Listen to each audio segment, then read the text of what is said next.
भक्ती पांडुरंग जगताप मी आता 7वी शिकत आहे. मी आज तुमच्यासमोर एक विषय मांडणार आहे, स्त्री शिक्षण. पुस्तकाने माणसाचे मस्तक सुधारते पण सुधारलेले मस्तक कुणाचे हस्तक होत नाही.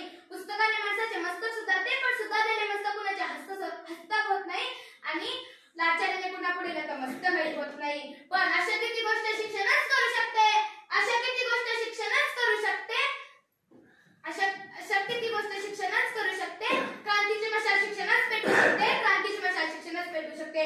हे ओळखले ते माझ्या क्रांतीज्योती सूर्याने. माझा पहिला नमस्कार त्या क्रांतीज्योती सूर्याला, ज्यांनी शिक्षणाची मुहूर्त पेटवली. त्यामुळे तुमची, माझी आजी, आत्या, काकी, आई ह्या सर्व शाळेत गेल्या, शाळा शिकल्या आणि कुटुंबाला शिक्षित केले. नमस्कार माझा त्या क्रांतीज्योती सावित्रीबाई फुलेला, जिने सर्व मुलींच्या शिक्षणासाठी स्वतःच्या अंगावर शेण, माती, चिखल घेतले.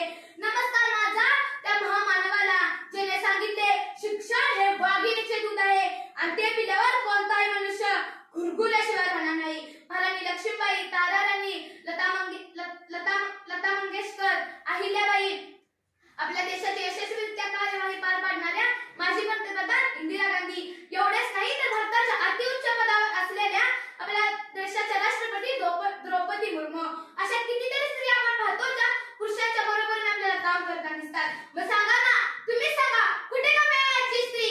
कर्तृत्वान सामर्थ्याची ओढून नवी झालर, कर्तृत्वान सामर्थ्याची ओढून नवी झालर, स्त्री शिक्षणाने केला आहे जागर, स्त्री शिक्षणाने केला आहे जागर. स्त्री शिक्षणामुळे स्त्रियांच्या जीवनात क्रांती घडत आहे. स्त्री शिक्षणामुळे, स्त्री शिक्षणाच्या चळवळीमुळे स्त्रियांनी स्वतःच्या जगात ज्ञानाचा दिवा पेटवला आहे. स्त्री शिक्षणामुळे प्रत्येक स्त्री पुरुषाच्या खांद्याला खांदा लावून काम करताना आपल्याला दिसत आहे. किती सामर्थ्य तुझी या हाती, किती सामर्थ्य तुझी या हाती, फुलवीसी पाषाणातून ज्योती, फुलवीसी पाषाणातून ज्योती.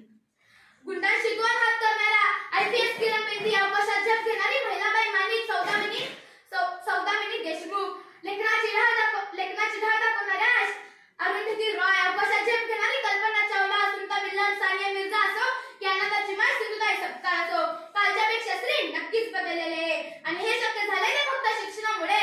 महात्मा फुले म्हणतात ना, विद्येविना मती गेली, मतीविना रीती गेली, विद्येविना मती गेली, मतीविना रीती गेली, रीतीविना गती गेली, गतीविना वित्त गेले, वित्तविना शुद्ध खचले आणि एवढे सगळे अनर्थ एका विद्येने केले, एवढे सगळे अनर्थ एका विद्येने केले. म्हणून मी सर्व स्त्रियांना सांगते, शिकवा, स्त्रियांना शिकवा. न भांगणातील चांदण्याची तारका होण्यासाठी त्यांना बळ द्या, त्यांना